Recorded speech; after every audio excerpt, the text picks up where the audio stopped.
Question number 444 Shri Neeraj Maurya ji. Question number 444 question number 444। Okay. पर रख दिए। माननीय सदस्य नीरज जी। माननीय अध्यक्ष जी, धन्यवाद आपका। माननीय अध्यक्ष जी, सहकारिता को बढ़ावा देने के लिए केंद्र में भी विभाग बनाया गया, लेकिन पिछले दिनों अभी जब उत्तर प्रदेश में सहकारी चीनी मिल संघ के चुनाव हुए तो उसमें लोगों को ना तो नामांकन करने दिया गया, न लोगों को नामांकन फार्म मिले। मान्यवर, ये बहुत दुखद है कि सहकारी चीनी मिलें लगातार कर्मचारियों की छटनी कर रही हैं और लगातार भ्रष्टाचार की भेंट चढ़ रही हैं।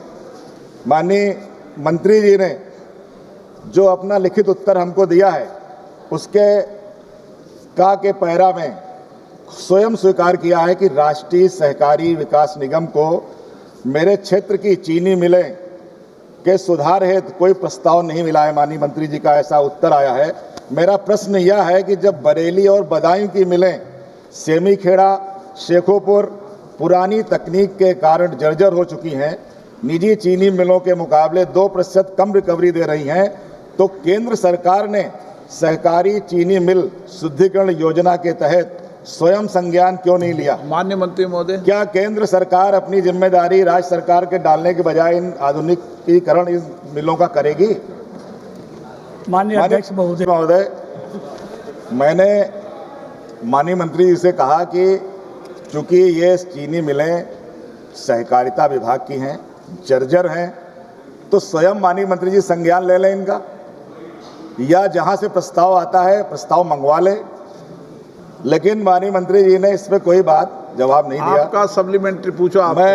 मैं आपके माध्यम से माननीय मंत्री जी से ये जानना चाहता हूं कि जो बदायूं में चीनी मिल है और जो बदायूं की 35% आबादी का मुख्य आधार भी है, उसमें लोगों को रोजगार मिले और साथ ही साथ जो हमारे क्षेत्र में सहकारिता के माध्यम से जरी दोजी।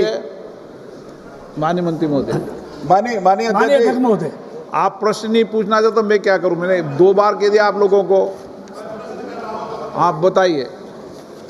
मैं आपके माध्यम से माननीय मंत्री जी ने जो अपने घा में कहा है कि बदायूं की 65% आबादी मुख्य आधार जरी दोरजी शिल्पकारों के लिए है, इसमें कोई विशिष्ट योजना उपलब्ध कराने का काम करेंगे क्या? मैं पूछना चाहता हूं कि जब सरकार वोकल फॉर लोकल का नारा दे रही है तो बदायूं में इन लाखों गरीब शिल्पकारों को सहकारी तंत्र के माध्यम से ब्याज मुक्त ऋण देने की कोई विशिष्ट योजना अब तक क्यों नहीं बनाई गई? क्या सरकार इसमें कोई विशेष रिवॉल्विंग फंड आवंटित करने की घोषणा करेगी?